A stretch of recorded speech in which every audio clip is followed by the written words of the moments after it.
पता है यार,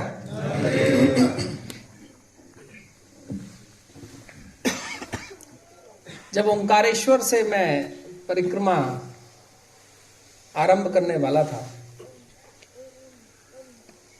शायद जितेंद्र जी वो चौथी पांचवी तारीख होगी जब दीक्षित जी आए थे, नारायण जी। जी 5 संत सम्मेलन 5 तारीख को 5 तारीख को दीक्षित जी से मेरा मिलना हुआ था। जितेंद्र जी तो पहले यहाँ से होके गए थे, कार्यक्रम की पूरी तैयारियों को देखने के लिए जितेंद्र जी 2 बार आके गए थे। उनके साथ कुछ और भी लोग थे, 2 बार वो पहले आ चुके थे, 1 बार कुछ लोग गाड़ियों से आके गए थे। तो एक आग्रह था नारायण जी का, और मैं इसलिए इस बात को कह रहा हूं कि मैं इस क्षेत्र में बैठा हुआ हूं, आपके बीच में बैठा हुआ हूं, आप सबसे मिलने का, मैया की इन परिक्रमा क्षेत्रों में मिलने का एक संस्मरण बन रहा है। उसके एक बहुत बड़े कारक नारायण जी हैं, 2 बड़े महत्वपूर्ण कारण हैं इसके। और मैं आया तो कुछ चीजें और मुझे देखने की मिली, जिसके बाद में मैं आपको बताऊंगा।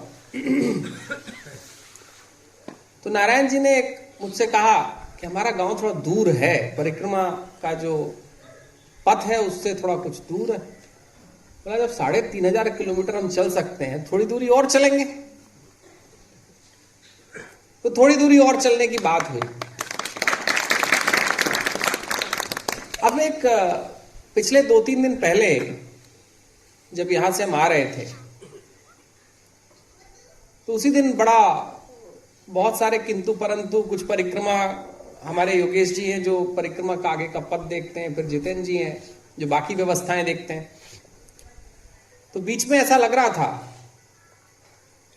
कि पूरा पहुंचेंगे क्या, एक दिन में चल के जाएं, कि पूरा 35 किलोमीटर, हम कहीं सोंडवा में थे तो बोले पूरा 35 किलोमीटर कवर किया जाए क्या। एक बार तय हुआ कि पूरा 35 किलोमीटर चल के हम सीधे पहुंच जाएंगे पूरा। लेकिन फिर बात आई कि अगर पूरा यहां पहुंच जाएंगे तो जहां पीछे रुके थे वहां रुकना नहीं होगा। तो किंतु परंतु 2-3 बार चले, पूरा जाना आना तय था। कैसे पहुंचा जाए, देखिए मैया की क्या कल्पना है और मैया का क्या आशीर्वाद है। तो अंत में रात में कुछ और ही तय होकर मैं विश्राम के लिए जा रहा था। 10 मिनट के लिए मैं बैठा और मैंने बाहर निकल के जितेंद्र जी को वापस बुलाया। जितेंद्र जी किसी और काम में लगे हुए थे, वो सोंडवा के स्कूल में। मैंने बोला ऐसा है जितेंद्र जी कि 2 नहीं 3 दिन जाने दीजिए, अधिक से अधिक क्या होगा, 2 दिन और लग जाएंगे। लेकिन पूरा को जैसे नारायण जी पूरा होना करवाना चाहते हैं, वैसे पूरा तक पूरा होते हुए पहुंचना है। तो उस हिसाब से जो पूरा हम 1 दिन में पहुंचते, वो हम 2 दिन में पहुंचे। और शायद अभी तक की 47 दिनों की इस परिक्रमा के पथ में ये पहला दिन है जब हम सबसे कम किलोमीटर चले। आज केवल हम लोग 10 से 12 किलोमीटर चल पाए, और मेरे को लगता है सबसे कम चल पाए। इतना तो हम ओंकारेश्वर से जब पहले दिन निकले थे तो इससे भी दूरी बहुत ज्यादा थी।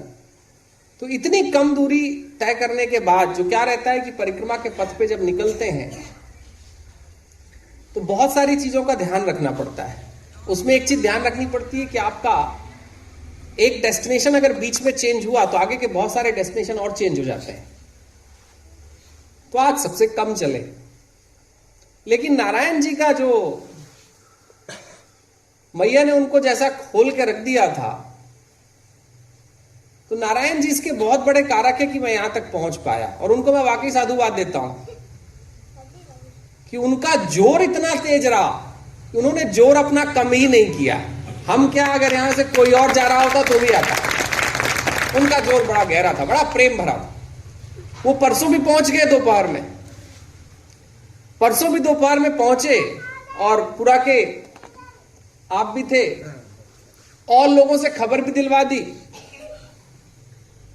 कि जाएंगे तो ऐसे। मैंने 2 दिन के लिए अपने आप को, पहले सोचे 2 दिन के लिए हवाले कर देते हैं। तो आज नारायण जी कह रहे थे कि नहीं नहीं आ गए। बोला अब नहीं, अब तो ओंकारेश्वर तो जब तक हम पहुंचते नहीं तब तक आप ही के हवाले हैं। अब ऐसा नहीं होगा कि बीच में छोड़ देंगे पूरा वासियों को। तो मैया की असीम अनुकंपा बनी, यहां तक पहुंचे। मैं इस बात को इसलिए कहा क्योंकि मैया के परिक्रमा पथ में, मैया के परिक्रमा क्षेत्र में व्यक्ति की नहीं, हमारी नहीं, उसकी चलती है। और वो अलग अलग ढंग से चला लेती है।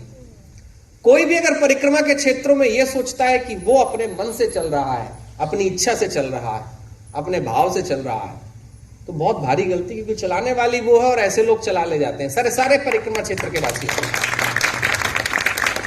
मैं आप लोगों के बीच बैठा हुआ हूं और आप तो मैया के इतने पास हैं, इतने करीब हैं, महत्वपूर्ण तीर्थों के आसपास हैं।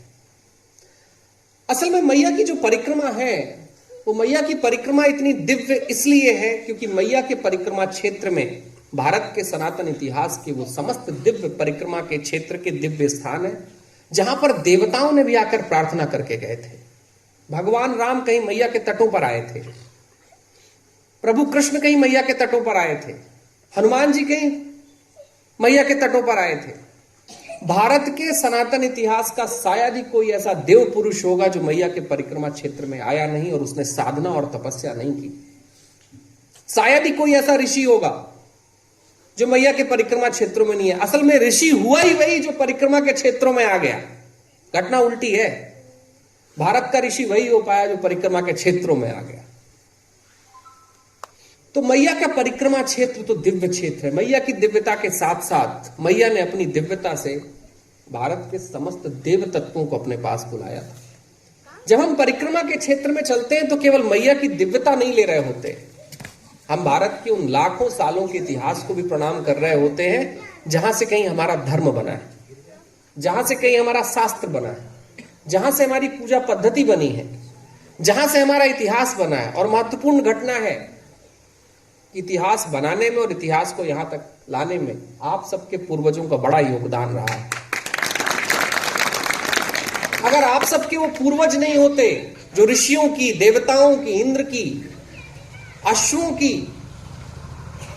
आदित्य की, अश्विनी कुमारों की, किसका नाम लूं और किसका न लूं, आप तो जिसका नाम लेंगे वो देवतत्व यहां पर आके गए हैं, वो ऋषि आके गए।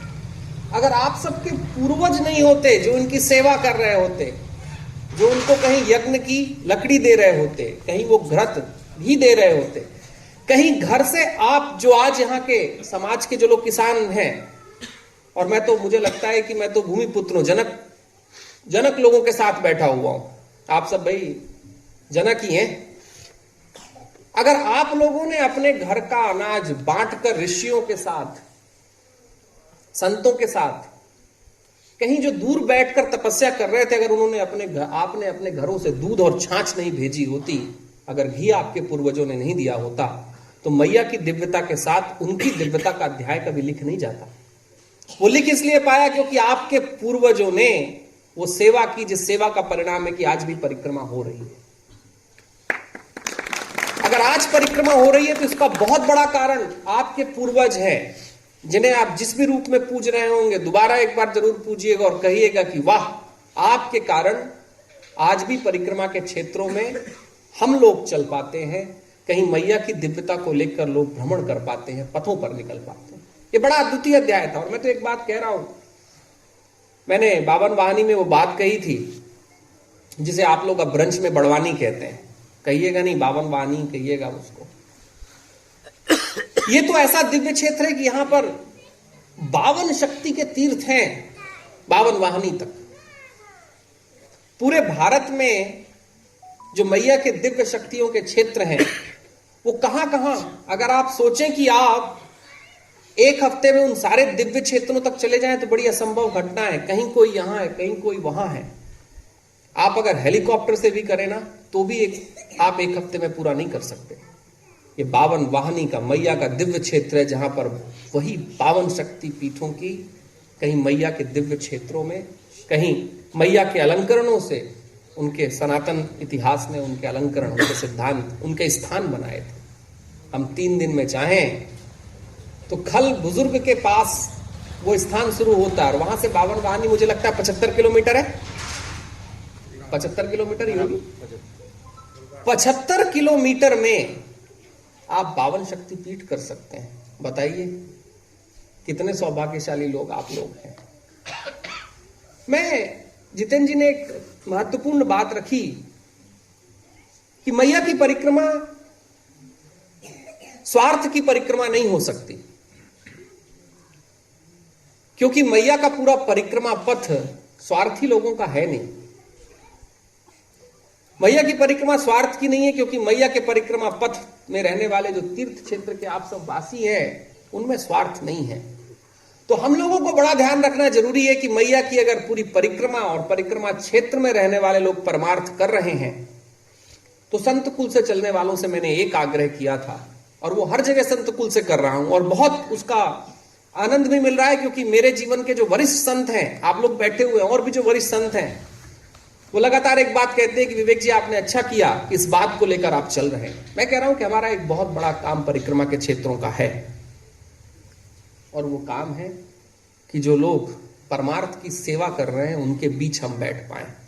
जो परमार्थ की सेवा आप लोग कर रहे हैं, जो कहीं पीछे मुझे गांव में पता चला, आपके हम पीछे गांव पे रुके हुए थे पिपलिया में, वहां लोग अपने घरों से रोटियां बनाकर, घरों से 5-5, 10-10, 20-20 रोटियां बनाकर परिक्रमा वासियों को भोजन कराया जाता है। पूरा गांव परिक्रमा वासियों के लिए आगे आके खड़ा हो जाता है। और इतना ही काम नहीं करते, वो परिक्रमा वासियों की सेवा करते करते बहुत सारे और उपक्रम भी चला देते हैं। और उसके पीछे जाइए, आप पूरे परिक्रमा क्षेत्र में जाएंगे, आपको सेवा का अध्याय मिलेगा। इस सेवा के अध्याय को बड़ी आवश्यकता है, और मैं संत कुल से लगातार कह रहा हूं कि जब संत कुल मैया की परिक्रमा में निकले, तो इन सेवा के अध्यायों का अभिवादन करता हुआ निकले। अभिवादन और धन्यवाद इसलिए करता हुआ निकले क्योंकि एक परंपरा में, भारत की परंपरा में एक बड़े श्रेष्ठ संत हुए थे, परम श्रेष्ठ गौरी शंकर महाराज जी, जिन्होंने मैया के परिक्रमा क्षेत्र में एक नई नूतन बात ला दी थी। वो एक बार, वो जब परिक्रमाओं के पथों में रहे, उनका जीवन तो परिक्रमा पथ का ही रहा, लेकिन उन परिक्रमा पथों में उन्होंने आपके बुजुर्गों से, आपके जो पुरखे रहे होंगे, वो सारे पुरखों से मिले थे, और उनसे एक वचन और एक आग्रह लिया था। उनके साथ उनको धन्यवाद दिया था, और एक आग्रह लिया था, एक वचन लिया था कि मेरे जाने के बाद परिक्रमा क्षेत्र में जो लोग आएंगे उनकी सेवा करते रहें। और देखिए, आज तक आप लोग सेवा कर रहे हैं, 150 साल से सेवाएं चल रही हैं। ये भारत में और कहीं नहीं होता।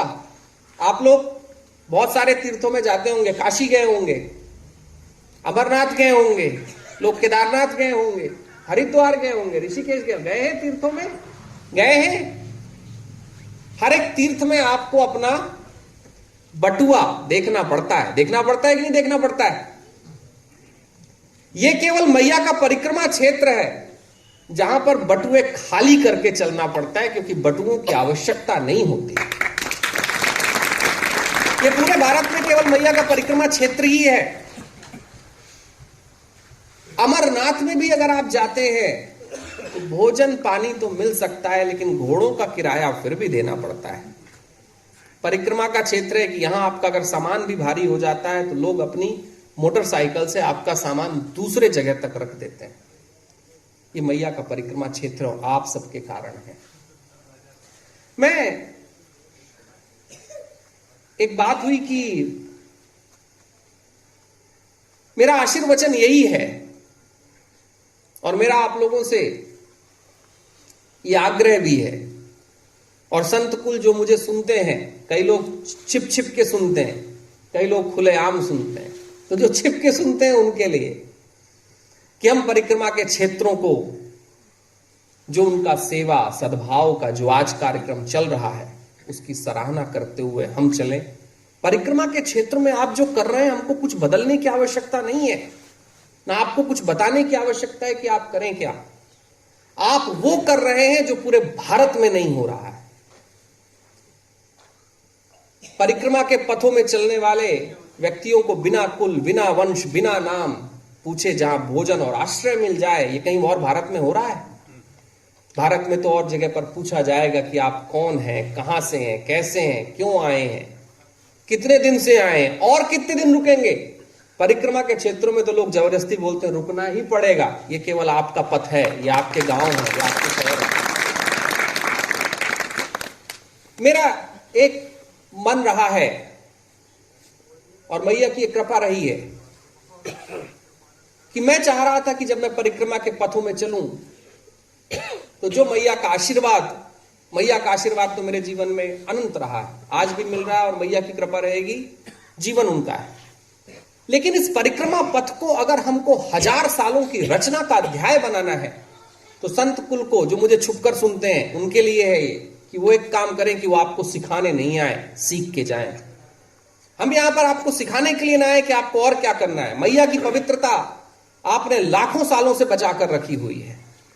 मैं कल कह रहा था कि अगर मैं मैया का जल भी पी पा रहा हूं, आचमन भी कर पा रहा हूं, तो इसके कारक आप लोग हैं, आपके पूर्वज हैं, परिक्रमा क्षेत्र में रहने वाले लोग हैं, जिनके कारण आज हम आचमन कर पा रहे हैं। लोग चल रहे हैं और बात करते हैं कि मैया की दिव्यता की बात करने की बजाय लोग मैया में किसी और चीज की बात कर रहे हैं। मुझे लगता है कि परिक्रमा क्षेत्रों में आके हमें मैया की दिव्यता की बात करनी है, और वो दिव्यता हमें आपसे देखनी है कि मैया का अलंकरण कितना गहरा होगा आपके जीवन में, आशीर्वाद कितना गहरा होगा कि परिक्रमावासी का नाम सुनते ही लोगों के घर खुल जाते हैं, भोजन खुल जाते हैं। कोई नहीं सोचता कि किसके पास क्या है और क्या नहीं है। पीछे की घटना है, बैठे हुए हैं कि आप सब लोग मिलकर यहां पर वो बड़े बड़े घाट बना लिए हैं। जन सहयोग की जो महत्वपूर्ण बात मैया के परिक्रमा क्षेत्रों में और आपके क्षेत्रों में चल रही, वो सराहनीय है। पूरे भारत को सीखना चाहिए। हमको सरकार का मुंह देखने की आवश्यकता नहीं है। जन सहयोग से जो धर्म का काम, आज तक धर्म का जो काम हुआ है वो जन सहयोग से हुआ है, क्योंकि भक्त से ही भगवान का कार्य होता है, भक्त से ही भगवान की पूजा होती है, भक्त से ही भगवान को भोग लगता है। यहां शासन और सत्ता का तो मुझे विषय समझ में नहीं आया, लोग क्यों पड़े रहते हैं। मुझे लगता है कि जो जन सहयोग के द्वारा जो आज यहां पर कार्य किया है, मैं तो कह रहा हूं कि यह कार्य पूरे भारत को दिखना चाहिए कि अगर कुछ लोग मिलकर तीर्थों को बचा सकते हैं, तो अगर परिक्रमा क्षेत्र के सारे लोग मिल गए तो मैया की इस पूरी दिव्य परिक्रमा के जो हजारों दिव्य तीर्थ हैं उनको बचाने में हमको कितना समय लगेगा? 1 साल से ऊपर नहीं लगेगा। 1 साल के अंदर हम मैया के पूरे तीर्थों की पुनर्स्थापना भी कर देंगे, और जो हमारी स्मृति में नहीं है, जो हमारी मेमोरी में नहीं है, उनको हम वापस मेमोरी में भी ले आएंगे। मुझे लगता है कि पूरे भारत को आप सबसे सीख के जाना चाहिए। और मैं आप लोगों के बीच मैया की दिव्यता को भी अगर बताऊं तो किनको बताऊं? जो मैया की दिव्यता को रोज पा रहे हैं, जिनके जीवन में मैया की दिव्यता का पूरा अलंकरण है, जिनके घर पे अगर भोजन भी बनता है तो शायद महिलाओं के मन में पहले मैया आती होगी। मैया की दिव्यता के बारे में आपसे चर्चा करूं, या मैया की दिव्यता के क्षेत्र में आप जैसा होकर, आप जैसा बनकर, आपके पास होता हुआ कहीं इन दिव्य क्षेत्रों का प्रसार पूरे भारत में हो, क्या करूं? मुझे तो लगता है एक घटना हुई है कि मैया के दिव्य क्षेत्रों में आकर जब लोग मैया की दिव्यता की बातें करते हैं तो मुझे ऐसा लगता है कि मिठाई की दुकान पर बैठकर लोग बोल रहे हैं कि रसगुल्ला कितना मीठा है। जो बना रहा है उसको पता नहीं होगा कि रसगुल्ला कितना मीठा है, पता होगा कि नहीं होगा? मिठाई की दुकान वाले से अगर मिठाई की बड़ाई की जाए तो एक ही बात स्पष्ट होती है कि या तो मिठाई बनाने वाला मिठाई नहीं कुछ और बना रहा है, या जो खाने वाला है उसको पता नहीं है कि मिठाई की दुकान में बैठा हुआ। मैया के परिक्रमा के क्षेत्रों में मैया की दिव्यता के अलंकरण आपके जीवन में है, आपके पूर्वजों के जीवन में रहे हैं। हम तो मैया की दिव्यता के अलंकरण को लेने आते हैं। अधिक से अधिक इतना ही कर सकते हैं कि आप लोगों ने जो जीवन का प्रसाद परिक्रमा के क्षेत्रों को बांटा है, उस बांट को हम देखकर कह दें कि थैंक यू, धन्यवाद, आगे भी बांटते रहिए। मेरा एक मन रहा है कि मैया की अगर मुझे दिव्यता की बात करनी होगी तो जब मैं महाराष्ट्र पहुंचूंगा तो जो मैया से बहुत दूर के लोग हैं उनसे मैं तीर्थों की बात करूंगा। मध्य प्रदेश के और कोनों में जाऊंगा, कहीं तमिलनाडु में जाऊंगा, मैं उनसे बात करूंगा मैया की दिव्यता की कि जाए मैया के तीर्थ क्षेत्रों में और दिव्यता को देख के आए। आपके बीच तो जो आपने अपनी आंखों में जो मैया की दिव्यता पाई है, जो प्रेम पाया है, और जिस प्रेम से हम जैसे लोगों को आग्रह से बुला लेते हैं, उस प्रेम को बचा लूं बहुत है। मैया की दिव्यता तो आपके जीवन में है। एक बात जरूर है कि मैया के दिव्य क्षेत्रों में कुछ प्रयास जो मुझे लगता है होने चाहिए, और वो होने परिक्रमा वासियों के द्वारा चाहिए। ये मत सोचिएगा कि परिक्रमा वासियों के द्वारा कुछ मैया के दिव्य क्षेत्रों में प्रयास होने चाहिए। इनकी बात, तीर्थों की बात मैं जरूर कर रहा हूं। तीर्थों की बात भी इसलिए करनी आवश्यक है क्योंकि हमारी स्मृति से कई बार जब 2-4 जनरेशन हो जाती हैं तो कई चीजें स्मृति से गायब हो जाती हैं। लेकिन मैया की परिक्रमा के क्षेत्रों में जो दिव्यता और तीर्थ का जो इतिहास है, जो महात्म है, वह अद्वितीय है। कई लोगों को पता नहीं, कई लोग पूछ लेते हैं, जैसे पावन वाणी में बहुत सारे लोगों को पता नहीं था कि उनका महात्म्य क्या है। यंग बच्चे, जवान बच्चे कहने लगे थे कि बड़वानी इसलिए है क्योंकि वहां पर बड़ के वृक्ष हैं। तो मुझे उन बच्चों को बताना पड़ा कि नहीं, बड़ के वृक्षों के कारण बड़वानी नहीं है, बड़वानी अब भ्रंश है। बड़वानी 52 वाहनी थी क्योंकि 52 शक्ति के पीठ हुआ करते थे। तो कुछ जानकारी मुझे बतानी पड़ रही है। वो जानकारी में लोगों के बीच में जब मुझे पता चलता है कि कहीं कुछ कमी है तो मैं जरूर शेयर करता हूं, साझा करता हूं, बताता हूं। लेकिन परिक्रमा के क्षेत्रों में कुछ काम है जो परिक्रमा वासियों को करने चाहिए। वो आपसे जरूर कह के जाऊं, आपसे कह के जाऊंगा। तो जिस तरीके से आपके पुरखों ने गौरी शंकर महाराज जी के व्रत को आज तक संभाला हुआ है, मुझे आशा है कि पूरा वासी मेरी वाणी को आने वाले परिक्रमा वासियों तक जरूर पहुंचाएंगे। परिक्रमा वासियों के कुछ धर्म जरूर ऐसे होने चाहिए कि जब हम परिक्रमा में निकलें तो परिक्रमा क्षेत्र को गंदा करते हुए ना चलें। आज आप यहां से और आप पहुंच जाइए गुजरात तक, और अगर आप प्रेम से चलेंगे, आराम से गाड़ी में चल रहे होंगे, तो आप बता पाएंगे कि परिक्रमा वासी रुक कहां रहे हैं। क्योंकि जहां जहां वो रुक रहे हैं वहां वहां पर पार्ले जी की बिस्किट का पैकेट, 10-50 सिगरेट की या बीड़ी की ठूठे, और साथ में बहुत सारा कचरा आपको इकट्ठा मिलेगा। ये परिक्रमा वासियों के लिए कि मेरे पीछे जब आए लोग आए, तुमसे आप जरूर ये कहिएगा कि ये दिव्य क्षेत्र है, ये तीर्थ क्षेत्र है। आप पथों से नहीं बढ़ रहे हैं, आप देव पथ से गमन कर रहे हैं। तो जब देव पथ से गमन कर रहे हैं तो उसकी मर्यादा को भी लेकर चलिए। एक काम और हो, जब परिक्रमा वासी यहां से गुजरे और जब गुजर रहे हो और जो अधिकार के साथ आपके बीच आते हो, तो उनको कहिएगा कि अधिकार हमारे जीवन पर तो मैया का है, आपके साथ तो हमारा सहभाग्य है, तो सहभोज है, भोजन साथ में है। क्योंकि परिक्रमा के क्षेत्रों में मुझे देखने के लिए आया, और आज मुझे लग रहा है कि मैं किसी अनजान जगह पे नहीं बैठा हुआ हूं, पहली बार ही कह रहा हूं ये बात को, कि परिक्रमा के क्षेत्र में मुझे परिक्रमावासी ऐसे दिखाई दिए जो अधिकार के साथ कहते हैं, अरे 11 बज गई, अभी तक रोटी की व्यवस्था नहीं हुई। तो मुझे कई परिक्रमावासियों को कहना पड़ा, कईयों को डांट भी लगानी पड़ी, कई सन्यासियों को भी कहना पड़ा जो मेरे से वरिष्ठ थे, कि मैया के परिक्रमा के क्षेत्र में हम एक काम जरूर करें कि जब हम आपके साथ मिलन, सहयोग, परिवार, परिक्रमा क्यों की जाती थी। एक बड़े महत्वपूर्ण ऋषि रहे हैं, श्रृंगी ऋषि का नाम आप लोगों ने पता नहीं सुना या नहीं सुना, उन्होंने बड़े शास्त्र लिखे हैं। श्रृंगी ऋषि ने तीर्थों की परिक्रमा के बाबत एक बात लिखी थी। जब व्यक्ति तीर्थ की परिक्रमा करता है, जब मैया के तीर्थों की परिक्रमा कर रहा होता है, मैया की परिक्रमा कर रहा होता है, तो एक बात कही जाती है ना, जब ओंकारेश्वर से आप परिक्रमा उठाएं तो लोग कहते पीछे मुड़ के मत देखना, लोग कहते पीछे मत जाना। पंडित जी आपको शपथ दिला देते हैं, घर परिवार याद मत रखना, कि सब छोड़ दो।